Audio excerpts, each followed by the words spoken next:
This is Group 8 and we are going to show you a demonstration of our project, that is elimination of air bubbles or pockets in microfluidic tubes.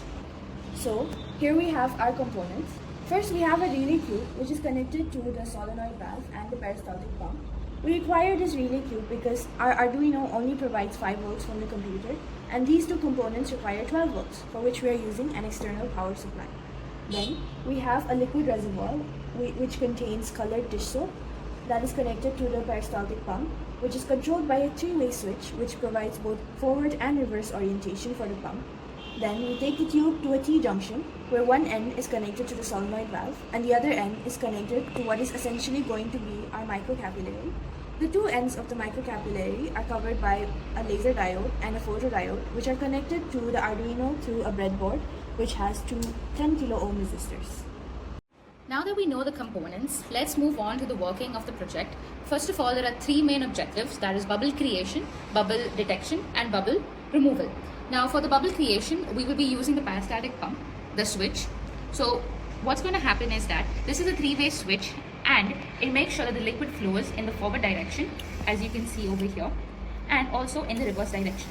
So now when we make the liquid flow in the forward direction, it's going to reach the T-junction, and then we are going to wait for the solenoid valve to turn on, which is going to happen due to the Arduino. And once the solenoid valve turns on, the laser and the sensor will also turn on automatically. Then the solenoid valve will send an air bubble into the capillary, and then it's going to enter the tube via the T-junction.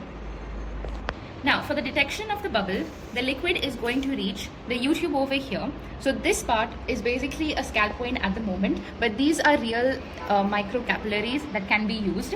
So how the detection takes place is that to detect the bubble in this the optical sensor is over here, the laser is over here. The LED, it shines light through this capillary, and there's a photodiode at the end.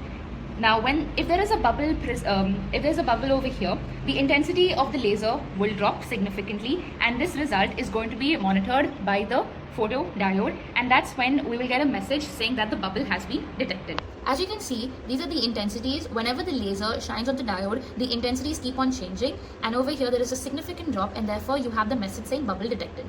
Now after the bubble detection is over, the next thing that we have to do is removing the bubble. Now in our prototype, there are 2 things that can be done. First is that we can flush the water out by sending it in the forward direction, and it will all empty into this glass. Second, we can reverse the flow of the liquid and send it back to the reservoir, just like this. As you can see, the liquid is going back into the reservoir, and if we want the water to enter the glass, we first of all switch the solenoid valve off so that no air bubbles flow into the tube. Then we send the water into the glass. As you can see, it's slowly filling up the glass. So there is one limitation with our project. The laser, which is supposed to pass through the microcapillary, and the diode must detect a significant decrease in the intensity, which tells us that the bubble is detected. That is not happening right now. So we have come with a few improvements to enhance our project. Starting, we can use an optical setup of infrared laser and an IR photodiode.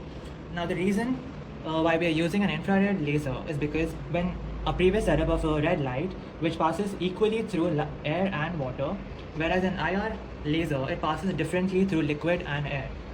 Then we can introduce a beam expander or a collimator for sharper laser focus, and we can experiment with the angled laser positioning for better interaction with the bubbles. Thank you for watching and have a good day.